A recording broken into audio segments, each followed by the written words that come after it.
નમસ્કાર આઈપીએલની વિશેષ રજૂઆત દે ધનાધન આઈપીએલમાં હું મયુરી આપનું સ્વાગત કરું છું અને આજે તો ચર્ચામાં આપણે બે મેચ વિશે વાત કરવાની છે, ખાસ કરીને દિલ્હી અને હૈદરાબાદ વચ્ચેની મેચ કે જેમાં દિલ્હીનો વિજય થયો છે।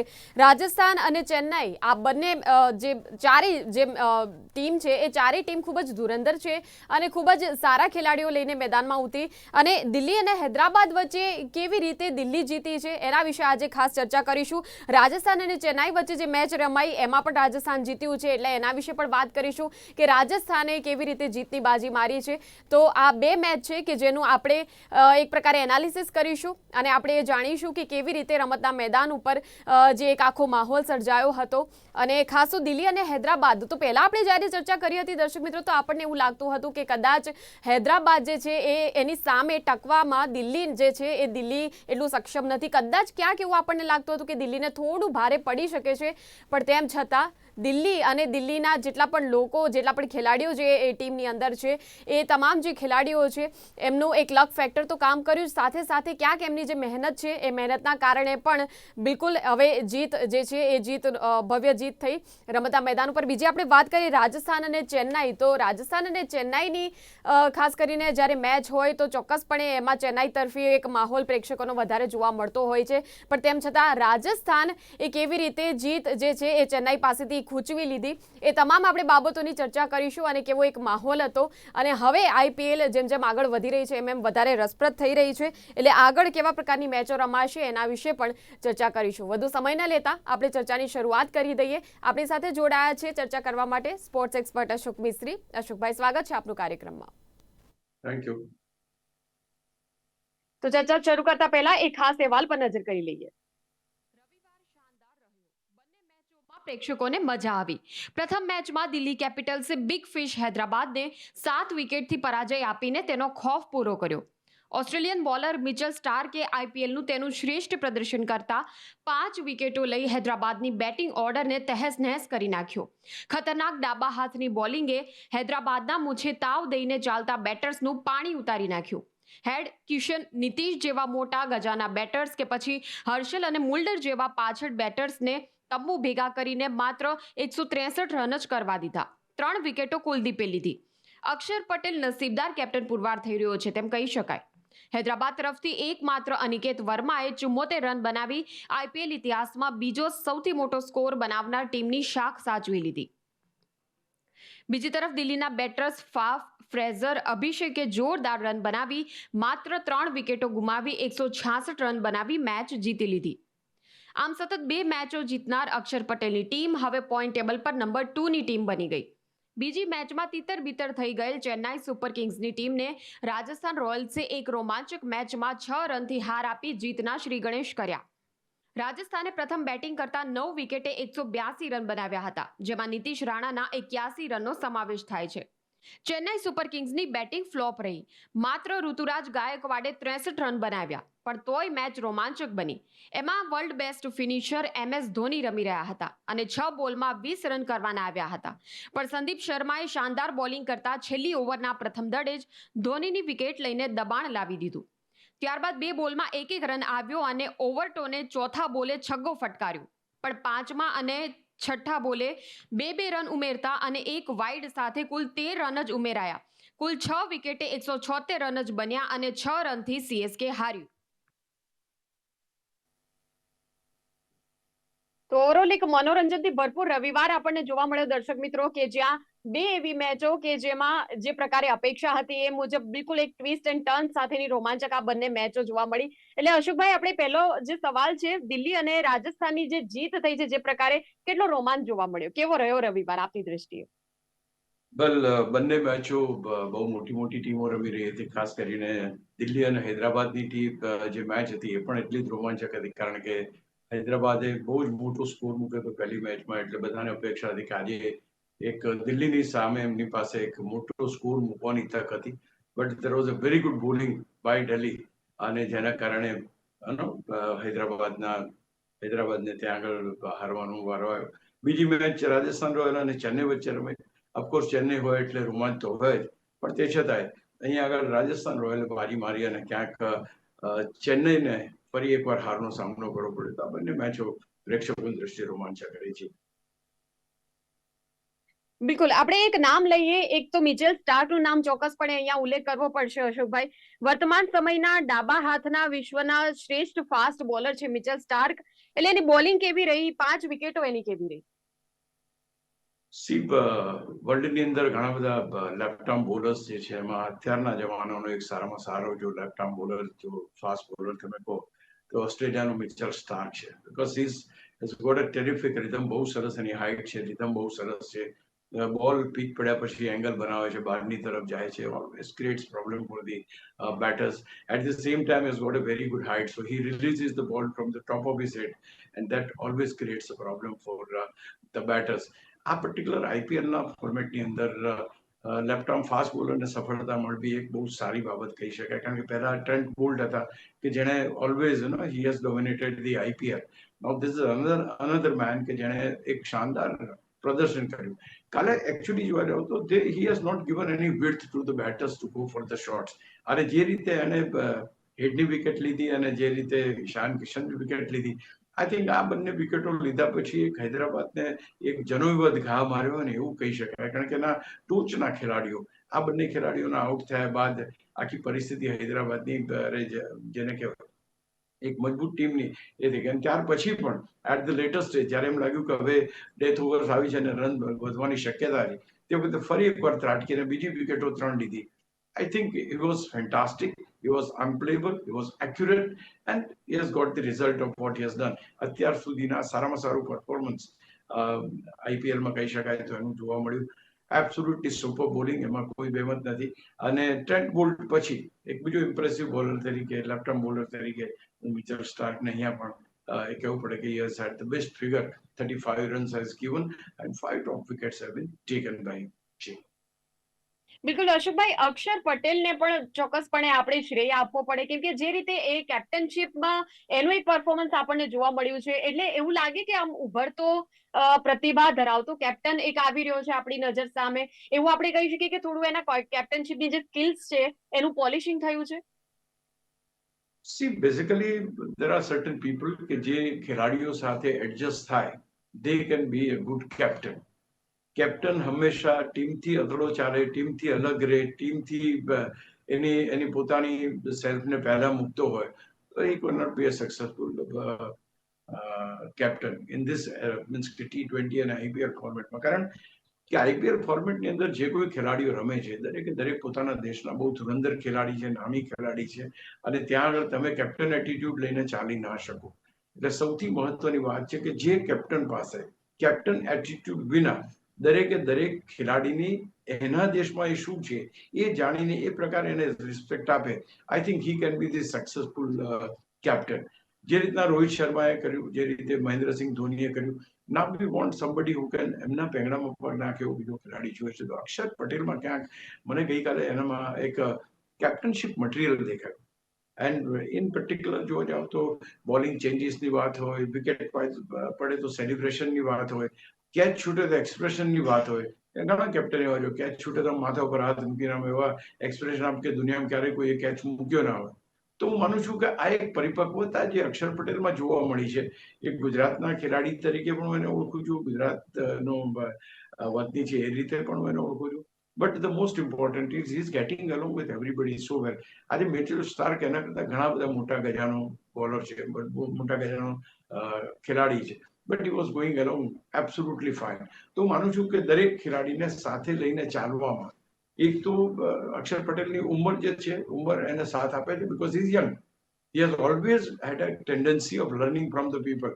જે કોઈ ખેલાડી હોય, ફાફ દુ પ્લેસીસ હોય કે ફેઝર હોય, આ બધા પાસેથી શીખે પણ છે અને સાથે સાથે he becomes a friends of everybody. બોલરને એપ્રિશિએટ કરવાની વાત હોય કે બેટ્સમેનની હોય, I think he is coming up well. અને જો આ રીતે એને તકો મળતી રહેશે તો ભારતના કેપ્ટન બનવામાં પણ એને હું નથી માનતો બહુ વાર લાગે. જી, તમારે સામેની વ્યક્તિને એક્સેપ્ટ કરવાની છે.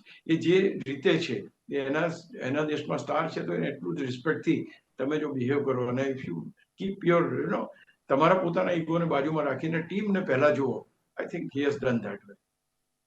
બિલકુલ અશોકભાઈ, હવે દિલ્હીની બેટિંગ માટે આપણે શું કહેવું જોઈએ, કેમ કે હૈદરાબાદને ફક્ત 163 સુધી સીમિત રાખ્યા, એટલે એક પ્રકાર એમની જે રણનીતિ હતી એમનો ભાગ કહી શકાય. વેલ ઇટ્સ લાઈક ધેટ કે બેટિંગ ત્યારે જ કમ્ફર્ટ ઝોનમાં હોય ત્યારે જ્યારે રન કરવાના ઓછા હોય.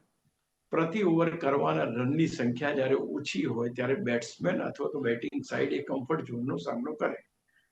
પીચમાં કોઈ અનિવન કશું હતું નહીં, એટલે પહેલી વસ્તુ તો એ હતી કે ટાર્ગેટ નાનું હતું, 164 રન જ કરવાના હતા, એટલે બહુ મોટા કોઈ એમાં નહોતા. પર ઓવર બનાવવાના રન પણ એલાર્મિંગ નહોતા. એટલે બેટ્સમેને જે શરૂઆત કરી તે done it in a comfort zone. એટલે એ પછી ફ્રેઝરની વાત કરો, તમે ફાફ ડુ પ્લેસિસની વાત કરો, કે પોરેલની વાત કરો, કે બાકીના ખેલાડીઓની વાત કરો, સ્ટબ્સની વાત કરો, I think everybody has done what was suppose two B done. કોઈ એવા આડાવડા શોટ નહીં, કોઈ એવું જલ્દી મેચ પૂરી કરી નાખવી છે આજે અત્યારે એવું કંઈ નહીં. So they gone according to the planning. They not gone surprise આપવા ના ગયા એ લોકો. એમને ખબર હતી કે જીત મળી જાય એવી છે, કોઈ વધારે એટલે એમણે છગ્ગા ચોગ્ગા મારવાના કે રિસ્કી રન લેવાના. They kept themselves away from that. અને બહુ સરસ રીતે પ્લાનિંગ પ્રમાણે બેટિંગ કરીને ટીમને જીતાડી. Because Akshar Patel knows very well, કારણ કે એ ઘણા બધા મોટા મહાન માણસોની સાથે રમી ચૂક્યો છે. He knows the importance of 2 points which one team expect it after the match. તો એને 2 પોઈન્ટની બરાબર દરકાર હતી અને એ 2 પોઈન્ટ મેળવવામાં એને સફળતા મળી. He has got both the matches. એટલે કહી શકાય કે એક ગેટિંગ એલોંગ ધ પ્લેયર્સ વધારે સારું.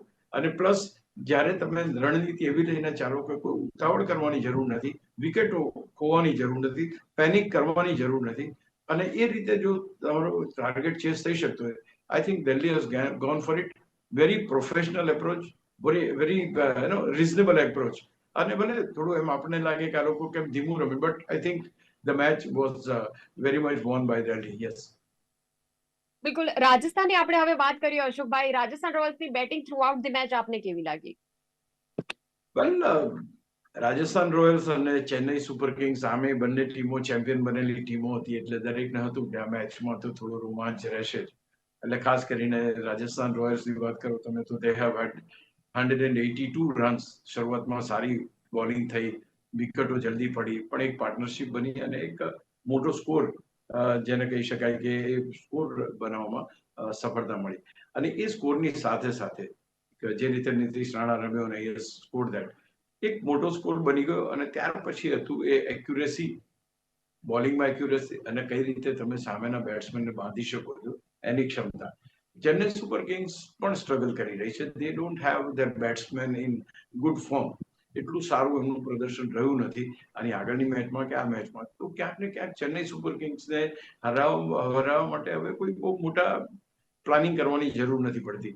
જો તમારી પાસે એક્યુરેસી હોય, જો તમારી પાસે સારા બેટર્સ અને bowlers, you can do it. Like તમારે મેઇન વસ્તુ છે કે you don't drop the catches, you don't put the team into trouble.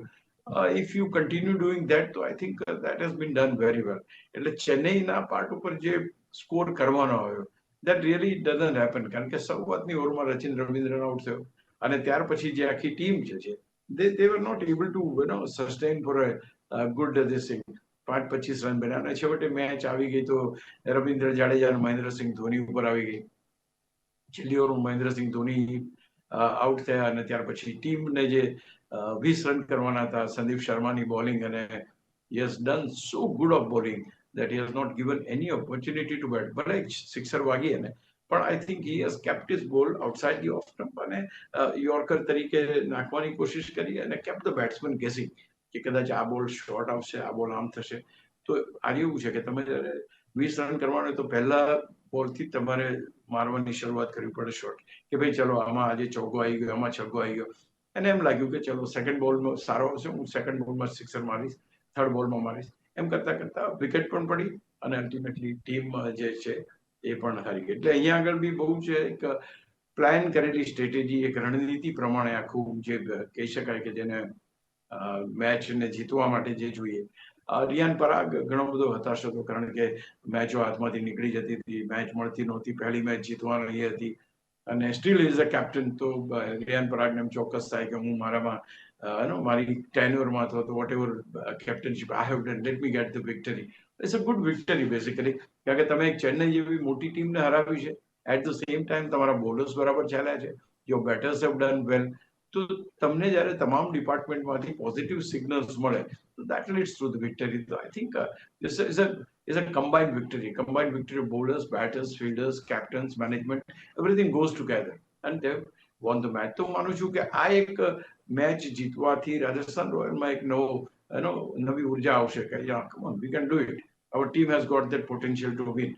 તો હું માનું છું કે આ મેચ પણ એટલી અને છેલ્લી ઓવરનો કેવો રોમાંચ હોય પણ જોવા મળ્યો.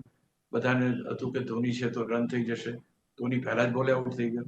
ત્યાર પછી સિંગલ્સ આવ્યા, ત્યાર પછી એક બીજો સિંગલ્સ આવ્યો, ત્યાર પછી એક સિક્સ આવી. અલ્ટિમેટલી થઈ ના શકે. એટલે છેલ્લી મેચમાં બોલે કેવી પરિસ્થિતિ બદલાય એનો પણ રોમાંચ જોવા મળ્યો. તો માનું છું કે ઓવરઓલ આ મેચ પણ ઘણી સારી હતી. Rajasthan Royals have established themselves as a good સારો સ્કોર મૂકીને એક સારી મેચ બનાવવા જે ટીમમાં ઇન્ગ્રેડિયન્ટ જોઈએ ટીમ રાજસ્થાને પુરવાર કરી હશે. બિલકુલ. અને ચેન્નાઈની નિષ્ફળતા પાછળ ખાસ આપ કયા કારણો અન્ય જોઈ રહ્યા છો? કેમ કે ક્યાંક બેટિંગમાં પણ એમનું ઊંડાણ ખૂટ્યું હોય એવું લાગી રહ્યું હતું કાલની મેચ પરથી. બેઝિકલી એવું છે કે તમારી પાસે અપેક્ષા પ્રમાણે જે કોઈ બેટર્સ રમે છે, ધારો કે તમે પરિસ્થિતિ એટલી સારી લાવ્યા, રવિન્દ્ર જાડેજાએ સારો સ્કોર કર્યો, પછી તમારી પાસે બે વિશ્વના બેસ્ટ ખેલાડીઓ મેદાન ઉપર હતા. એ બેસ્ટ ખેલાડીઓમાં મહેન્દ્રસિંહ ધોની કે વર્લ્ડ ક્લાસ ફિનિશર, એને વિશ્વમાં સારા ફિનિશર તરીકે એની ગણના છે. છેલ્લી ઓવરમાં 20 run was not a big issue at all. કારણ કે જે રીતે રવિન્દ્ર જાડેજાએ જોરદાર રીતે પ્રદર્શન કરીને મેચને એ સ્થિતિ મળે કે ઠીક છે ટોપ લેવલ પર સ્કોર ના બને તો okay, but at the bottom there was nothing wrong in winning this match. 20 run છેલ્લી ઓવરમાં, અને એ પણ રવિન્દ્ર જાડેજા અને મહેન્દ્રસિંહ ધોની જ્યારે મેદાન પર હોય તો ચોક્કસ આપણે અપેક્ષા રાખી શકીએ. યુ કેન સી કે ગયા વખતે મેચમાં 9મા ક્રમે આવ્યા, 2 છગ્ગા 2 ચોગ્ગા માર્યા. એ વખતે ચોગ્ગા છગ્ગાની જરૂર નહોતી. અહીં ચોગ્ગા છગ્ગાની જરૂર હતી ત્યારે ચોગ્ગા છગ્ગા વાગ્યા નહીં. 19મી ઓવરમાં ધોની આઉટ થયા અને ત્યાર પછી એન્ડ ચેન્જ કરવા માટે પણ મુશ્કેલી પડી અને Jadeja could not get all the deliveries to play. તો આ બધી પરિસ્થિતિને કારણે બેટિંગ ટીમનું કોમ્બિનેશન નહીં રહી. તમે એમ કહેતા હોય કે તમારી ટીમમાં 8 નંબર સુધી બેટર્સ છે તો એનો અર્થ શું? એનો અર્થ એ થયો કે 8 નંબર સુધી પણ તમારી પાસે ક્ષમતા છે કે તમે કોઈ સ્કોરને ચેઝ કરવો હોય તો કરી શકો. તો એ ક્ષમતા કાલે જ્યારે બતાવવાની હતી ત્યારે એ ના આવી. ચેન્નઈ સુપર કિંગને વિજયની સખત જરૂર છે. રુતુરાજ યસ્ટરડે પ્લેડ વેલ, સારો સ્કોર બી કર્યો, એ પણ આગળ સુધી ના લઈ જઈ શક્યો. અને છેલ્લે હું તો માનું છું કે આ બે ખેલાડીઓ, સંદીપ શર્માની બોલિંગ જે છે, that bowling has been known to everybody. All these players are bowling Sandeep Sharma since ages. ઘણા બધા લાંબા સમયથી સંદીપ શર્માની બોલિંગમાં રમે છે. એટલે there was nothing wrong. પણ તે વખતે જ્યારે તમારું પ્લાનિંગ સક્સેસ ના જાય, તમે જેની પર ભરોસો રાખ્યો હોય કે ધોની જીતાડશે કે જડેજા જીતાડશે, એ વખતે એ પ્રમાણેની ઘટના ના ઘટે. આમાં તો એવું છે કે તમે કોઈ પણ સ્ટાર બેટર્સ બી લઈ લો, તમે અપેક્ષા કરતા હોય કે 100 માણસો 0 આઉટ થઈ જાય તો યુ કેનોટ ડુ એનીથિંગ. તો અહીંયા એ પરિસ્થિતિ થઈ. હું નથી માનતો કે રાજસ્થાન રોયલ પાસે બહુ જ મોટો ચાન્સ હતો જીતવાનો. આ મેચ એમના હાથમાંથી નીકળી ગયો હતો જો મહેન્દ્રસિંહ ધોની આઉટ થયા ના હોય. પણ આઉટ થઈ ગયા, બિલકુલ બાઉન્ડ્રી ઉપર આઉટ થયા, એ ડાઈવ મારીને કેચ કર્યો. All said and done, the luck was not favoring CSK. And that is the reason Rajasthan Royals won. અથવા તે કેચ ના થયો તો પણ પાછળ ચોગ્ગો જવાની શક્યતા હતી. કેચ થઈ ગયો એટલે આ બધી તકલીફ થઈ. નહીતર એ જો ચોગ્ગો ગયો હોત તો પણ મેચ ચેન્નઈ સુપર કિંગ જીતી શક્યો. સો there's a fraction of luck which is very much important for any this thing. અહીંયા આગળ ચેન્નઈ સુપર કિંગ્સનું હારવું એ બહુ મોટી ઘટના નથી, પણ હા એક ઘટના છે કે જ્યારે બે ખેલાડીઓ, ધુરંધર બેટર્સ, વિશ્વના શ્રેષ્ઠ બેટર્સ, ફિનિશર્સ એ મેદાન ઉપર તો અપેક્ષા દરેક રાખે, એ ખૂબ સ્વાભાવિક છે. બિલકુલ. એટલે ધોની 9મા ક્રમે આવીને પછી બેટિંગમાં આવ્યો અને ચર્ચામાં રહ્યો, પછી છેલ્લી ઓવરમાં આઉટ થઈને ચર્ચામાં રહ્યો. હવે સંદીપ શર્માની છેલ્લી ઓવર કેવી રહી? I think all credit should go to Sandeep Sharma. કારણ કે એમને ખબર હતી કે મહેન્દ્રસિંહ ધોની રમે છે, શોર્ટ જ મારશે, સિક્સર મારવા જવાના.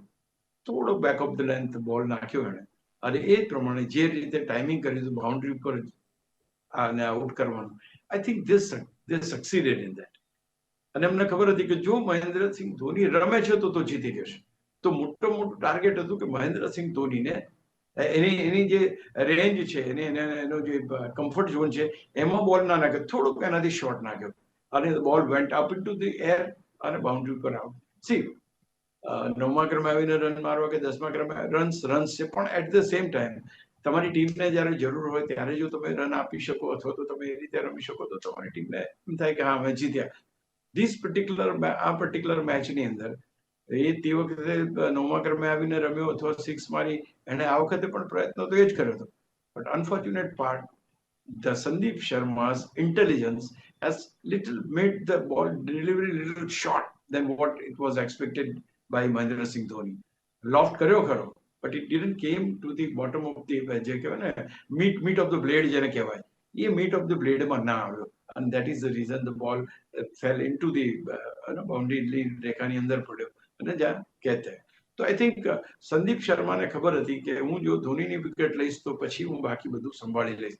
એ પણ આઈપીએલ નો એક અનુભવી બોલર છે, વર્ષોથી રમે છે, he knows the trick of the trade, અને એ પ્રમાણે એને બોલિંગ કરી. એને એના એરિયામાંથી બહાર ના નીકળ્યો, કોઈ એવી વિડ્થ ના આપી બેટ્સમેનને, કોઈ એવી ઓવર પર ડિલિવરી ના આપી, બિલકુલ બ્લોક હોલ્ડમાં અથવા તો ઓફ સ્ટમ્પની બહાર બેટ્સમેનને રમાડ્યા, અને નવો બેટ્સમેન આવે તો એ મુશ્કેલીમાં પડી જ જાય. આઈ think that has happened this particular match. બિલકુલ, એટલે અશોકભાઈ આમ આઈપીએલ જેમ જેમ આગળ વધી રહ્યું છે એમ ચોક્કસ રસપ્રદ બની રહ્યું છે. આખો જે ખેલ છે આખો ખૂબ જ રોમાંચક, હવે બધી મેચો છે એ અલગ અલગ પ્રકારના જે વળાંકો લઈ રહી છે. ખૂબ જ સરસ આપણી આ ચર્ચા રહી, કેમ કે ખૂબ જ આશ્ચર્યજનક પરિણામ હતું દિલ્હી જે પ્રકારે જીતી છે અને રાજસ્થાન જે પ્રકારે જીત્યું છે. હવે જોવાનું એ ખૂબ જ નજર રહેશે આગળની મેચો ઉપર, અને જોવાનું એ ખૂબ જ રસપ્રદ બની રહેશે કે આગળની જે ટીમો છે એ કેવું પરફોર્મ કરે છે. તો સતત આપણે અવારનવાર જોડાતા રહીશું. હાલ આ ચર્ચામાં જોડાવા બદલ આપનો ખૂબ ખૂબ આભાર. Thank you very much. તો દર્શક મિત્રો, આ હતી અત્યારની ચર્ચા કે જેમાં આપણે વાત કરી દિલ્હી વિશે. દિલ્હી અને હૈદરાબાદ વચ્ચે જે મેચ રમાઈ અને જેમાં દિલ્હી જે પ્રકારે જીત્યું છે રાજસ્થાન અને ચેન્નાઈ, એટલે ચોક્કસ એવું કહી શકાય કે દિલ્હી ધીરે ધીરે હવે આગળ વધી રહ્યું છે, આઈપીએલની આ જંગમાં પોતાનું ક્યાંક એક સ્થાન પ્રસ્થાપિત કરી રહ્યું છે. અને ચેન્નાઈ જેવી ટીમ જે છે એની સામે હવે રાજસ્થાન જીતી જાય, રાજસ્થાનની ટીમ ચેન્નાઈ જેવી ટીમને પછાડે, એટલે ચોક્કસ આગળના જેટલા પણ મુકાબલા હશે એ ખૂબ જ રસપ્રદ બની રહેવાના છે. અને તમામ જે મેચો છે તેને લગતી તમામ બાબતોનું આપણે એનાલિસિસ કરીશું જ. હવે આપણે સાંજે 5:30 વાગે મળીશું અને આગળની જે તમામ મેચો છે એ મેચો વિશેની આપણે ચર્ચા કરીશું. હાલ આ ચર્ચાનું કાર્યક્રમનું સમાપન કરીએ છીએ. રજા આપશો. આપ જોતા રહો ગુજરાત ન્યૂઝ સત્યની સાથે. નમસ્કાર.